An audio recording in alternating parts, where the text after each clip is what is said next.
आप देख रहे हैं 9 टाइम न्यूज चैनल। चलिए दोस्तों, आज हम फिर से आपके लिए लेकर आए हैं देश दुनिया की तमाम ताजा 10 बड़ी खबरें। सबसे पहली बड़ी खबर में आपको बताएंगे दोस्तों कि इजराइल के रक्षा मंत्रालय के पास की सभी सड़कें बंधकों के परिवारों ने कर दी बंद। नेतन्याहू का घर से निकलना हुआ मुश्किल। दोस्तों, आपको बता दें कि इजराइल और हमास के बीच बीते 2 महीने से जंग चल रही है और इस जंग में इजराइल की सेना हमास के चंगुल से अपने बंधकों को छुड़ाने में नाकाम रही। इसी बात से नाराज बंधकों के परिजनों ने इजराइल के रक्षा मंत्रालय के पास की सभी सड़कों को जाम कर दिया है।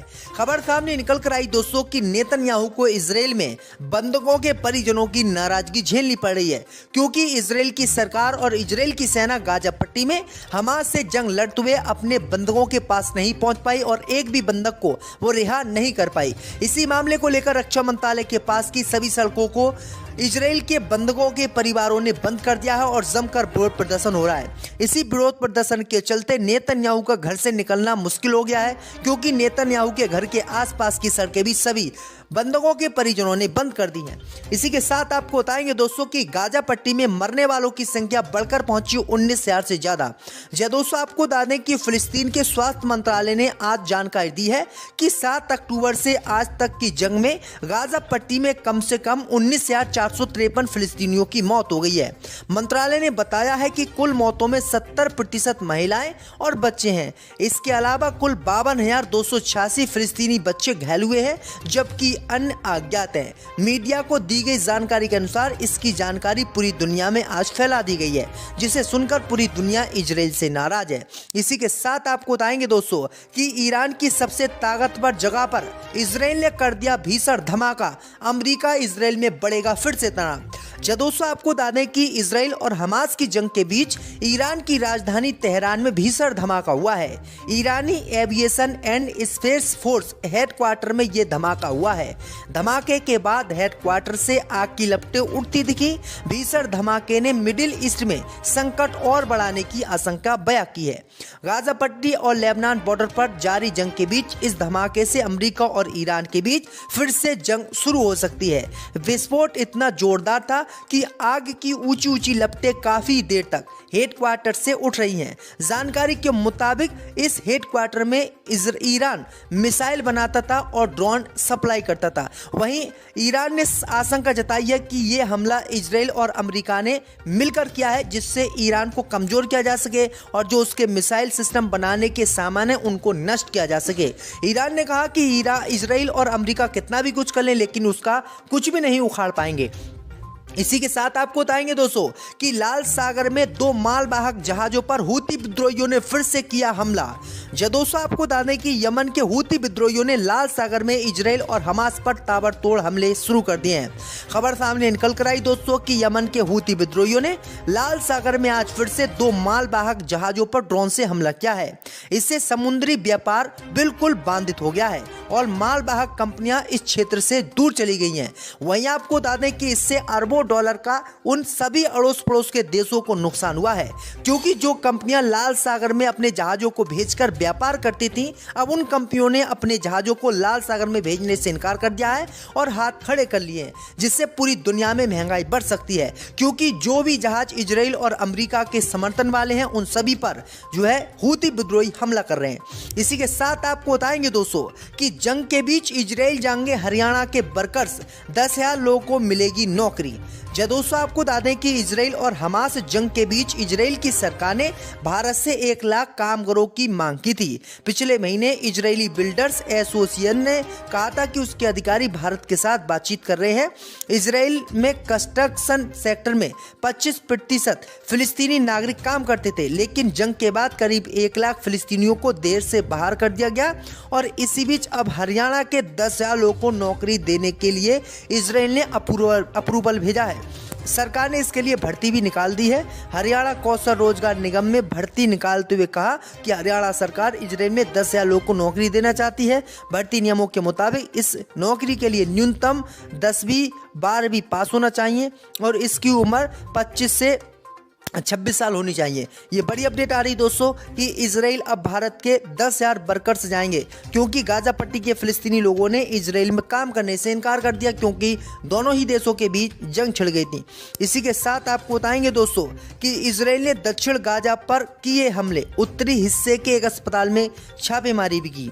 दोस्तों आपको बता दें कि गाजा पट्टी में इजराइल की कार्रवाई लगातार जारी है।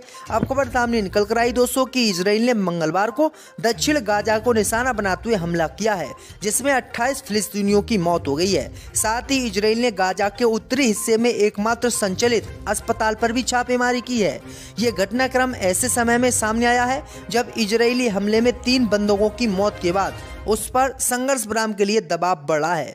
हालांकि अमेरिका की तरफ से समर्थन बढ़ने के बाद इजराइल ने हमास के खिलाफ हमले तेज कर दिए हैं।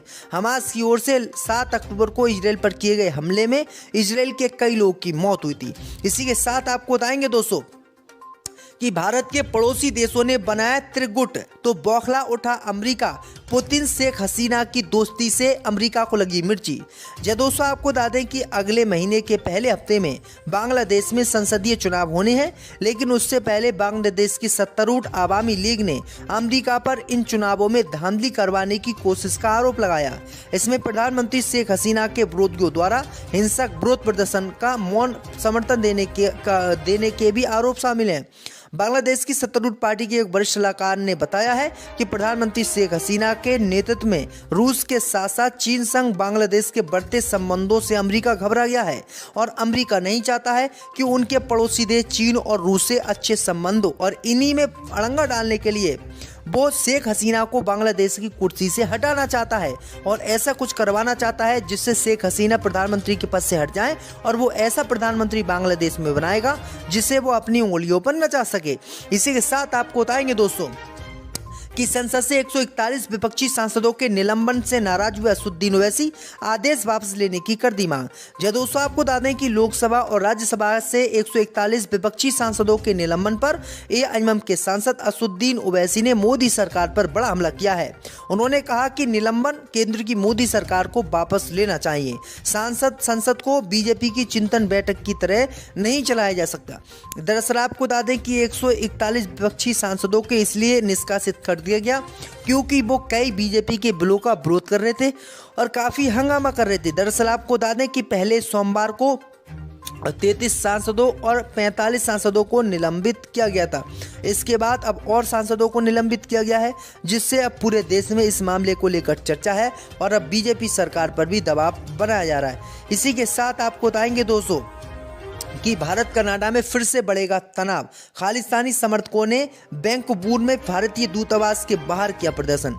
दोस्तों आपको बता दें कि कनाडा में खालिस्तानी समर्थक अलगाववादी नेता हरदीप सिंह निज्जत की हत्या के बाद कनाडा और भारत के बीच लगातार तनाव बढ़ता जा रहा है। एक तरफ खालिस्तानी आतंकी गुरपंत सिंह पन्नू भारत को धमकियां देने से बाज नहीं आ रहा है, तो वहीं उसके समर्थक आए दिन भारत विरोधी प्रदर्शन कनाडा में करते हुए दिखाई देते हैं।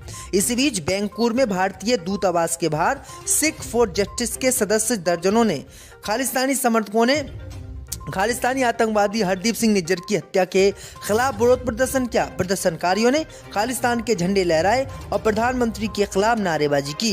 प्रदर्शनकारियों ने हाथ में भारत विरोधी बैनर पकड़े हुए, जिसमें एक घर पर मोदी फॉर टेरर भी लिखा हुआ था। प्रदर्शन करने वाली खालिस्तानी समर्थकों में महिलाएं भी शामिल थी। तो ये बड़ी अपडेट आई दोस्तों कि मोदी सरकार की लगातार चिंता ये लोग बढ़ाए हुए हैं और लगातार उनका विरोध कर रहे हैं। इससे इनको क्या हासिल होगा ये तो अल्लाह ही जाने, हमें तो पता नहीं। इन अल्फाज से या ये जो ऑफर आया है, इसका मतलब तो ये है कि इस वक्त जानबूझकर इंटेंशनली या और प्रैक्टिकली ये उनके साथ जो कुछ किया जा रहा है जानबूझकर किया जा रहा है। हाँ, आजम खान के लिए अब पार्टी क्या एक्शन लेगी चुनाव से पहले? भाई अखिलेश यादव और सारी पार्टी उनके साथ है। बेल भी मिल गई है उनके बेटे को, अब्दुल्ला आजम खान को, लेकिन अभी तक 3 हफ्ते का समय भी दिया था कोर्ट ने। क्योंकि कोर्ट का मामला है, हम कोर्ट में के मामले में आवाज़ तो उठा सकते हैं, लेकिन फैसला उनके हाथ में है। ये अगर ये इन्होंने बहुत तरकीब से ये काम किया है कि सारा उनकी सारी यानी मुकदमात और ये कोर्ट के ज़रिए से यानी जुडिशरी में कर दिए। अब जुडिशरी फैसला करेगी तो इसलिए वो इस तरकीब से अपने आप को बचाए रखना चाहते हैं और उनको छोड़ना भी नहीं चाहते हैं। समाजवादी पार्टी को उम्मीद है कि चुनाव से पहले आजम खान साहब जेल से बाहर आ जाएंगे। हम तो ये उम्मीद करते हैं क्या, और हमारी कोशिश भी यही है कि वो जेल से भी क्या अभी बाहर आ जाए।